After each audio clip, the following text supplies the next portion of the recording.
ফেব্রুয়ারি 2018 মোট 18টি দেশ থেকে 18 থেকে 74 বছর বয়সী 13,039 জন মহিলা এবং পুরুষদেরকে নিয়ে একটি সার্ভে করা হয়।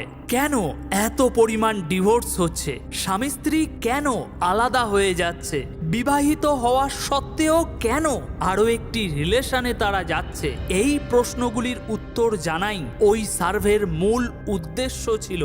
এবং সার্ভে শেষে যে রেজাল্ট সামনে আসে সেটা যেমন অবাক করে দেওয়া তেমনই চমকে দেওয়ার মতো। ওগুলো হওয়ার পিছনে 30% আলাদা আলাদা কারণ পাওয়া গিয়েছে, আর 70% যে কারণটা পাওয়া গিয়েছে সেটা হলো মাস্টারবেশন। যে 13,000 মানুষদের উপরে এই সার্ভেটি করা হয়েছিল তাদেরই একজনের রিয়েল লাইফ স্টোরি এখন আমি তোমাদেরকে শোনাবো। আর এটা শুনলে কেন, কি করে, কিভাবে সমস্ত কিছুই তোমার কাছে পরিষ্কার হয়ে যাবে। তাই অনুগ্রহ করে শেষ পর্যন্ত এই রিয়েল লাইফ স্টোরিটি শুনে যাও। আর আমার মনে হয় যে এই মানুষটির জীবন কাহিনী শুনলে তোমার মন এতটাই সতর্ক ও ভয় পেয়ে যাবে যে ও আর তোমাকে বলতে যাবে না, একবারের জন্য একটু কর, একটুখানি ওই ভিডিওগুলো দেখ। যার কথা বলছি তিনি তার 13 বছর বয়সে প্রথম মাস্টারবেশনের ব্যাপারে জানতে পারে এবং তখন থেকেই তিনি সেটা করতে শুরু করেন। 13 বছর থেকে 27 বছর পর্যন্ত, অর্থাৎ 13 বছর থেকে 27 বছর বয়স পর্যন্ত দীর্ঘ 14 বছর ডেলি তিনি হস্তমৈথুন করতেন। 27 বছর বয়সে ওনার ফ্যামিলি ওনার ম্যারেজ ফিক্স করে দেয়, উনিও বিয়ে করতে রাজি হয়ে যান। তবে তখনও পর্যন্ত তিনি ওই হাতের কাজ ছাড়তে পারেননি। যতদিন না বিয়ে হয়ে যাচ্ছে ততদিন অন্তত করি এই ভেবে বিয়ে ঠিক হয়ে যাওয়ার পরও তিনি ওই কাজ করতেন, ডেলি করতেন। এরপর এক সময় ওনার বিয়ে হয়। বিয়ের পর পার্টনারের সাথে মিলিত হওয়ার জন্য যায়, কিন্তু সেখানে তিনি একদমই তৃপ্তি পান না। তাছাড়াও ওনার পার্টনারকেও তিনি একদমই তৃপ্তি দিতে পারেন না। আর এর কারণ ছিল ওই হাতের কাজ, কেননা ওটা করার সময় তাকে আলাদা কোনো কিছু করতে হতো না। খুব ইজিলি একটা ঘরে বসে তিনি ওই সুখটা অনুভব করে নিতেন। তাই এখন এত কিছু তিনি করতে পারছেন না, সামলাতে পারছেন না, স্পাম তাড়াতাড়ি বেরিয়ে আসছে।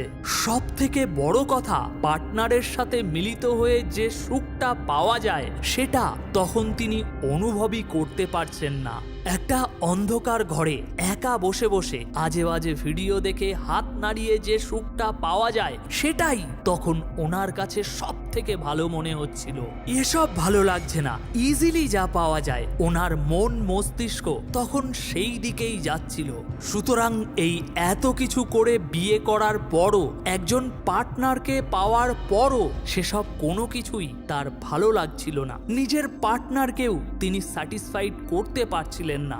আর এই সব কারণেই বিয়ের কিছুদিনের ভিতরে দুজনের মধ্যে চিড়চিড় হতে শুরু হয়ে যায়, ঝগড়াঝাটি হতে শুরু হয়ে যায়। কিছুদিন পর ওনার পার্টনার অন্য আরেকজনের সাথে অ্যাফেয়ারে লিপ্ত হয়ে যায় এবং শেষে এক সময় এই একটি কারণের জন্য তাদের পরিবারটা ভেঙে যায় এবং দুজনের ডিভোর্স হয়ে যায়। আর তিনি এখন ওনার বাকি জীবনটা সিঙ্গেল থাকারই সিদ্ধান্ত নিয়েছেন। সার্ভেতে ওনাকে জিজ্ঞাসা করা হয় যে মাস্টারবেশন খারাপ জিনিস, এটা কি আপনি জানতেন না? তিনি বলেন যে না, এরকম কোনো কিছু কখনোই আমি শুনিনি, বরং আমাদের সোসাইটিতে অনেকে এটাই প্রমোট করত যে হস্তমৈথুন ভীষণ খারাপ কোনো জিনিস নয়, ওতে কোনো সমস্যা হয় না, সেফলি মজা নিতে থাকো। ঠিক এই কারণেই আমাদের সোসাইটিতেও এমন অনেক ছেলে আছে যারা এর বিপজ্জনক মুখটা না দেখে, ক্ষতিকারক দিকটা না অনুভব করে এই দিকে ছুটে আসছে।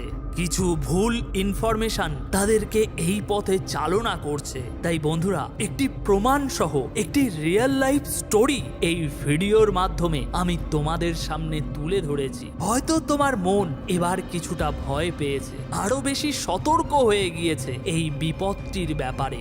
আর আজকের পর থেকে যদি তোমাকে কেউ বলে বা যদি তোমাকে কেউ বুঝিয়ে থাকে ও খুব একটা খারাপ জিনিস না, এতে ভয় পাওয়ার কোনো কারণ নেই, ওসব ছাড়তে হবে না। তাদেরকে অবশ্যই এই ভিডিওটি শেয়ার করে দাও। আমি ফিরে আসব পরবর্তী আরো একটি লাইফ চেঞ্জিং ভিডিও নিয়ে। যেটা দুনিয়ার কাছে অসম্ভব মনে হয় সেটাতেই সুযোগ থাকে কিছু কামাল করে দেখানোর।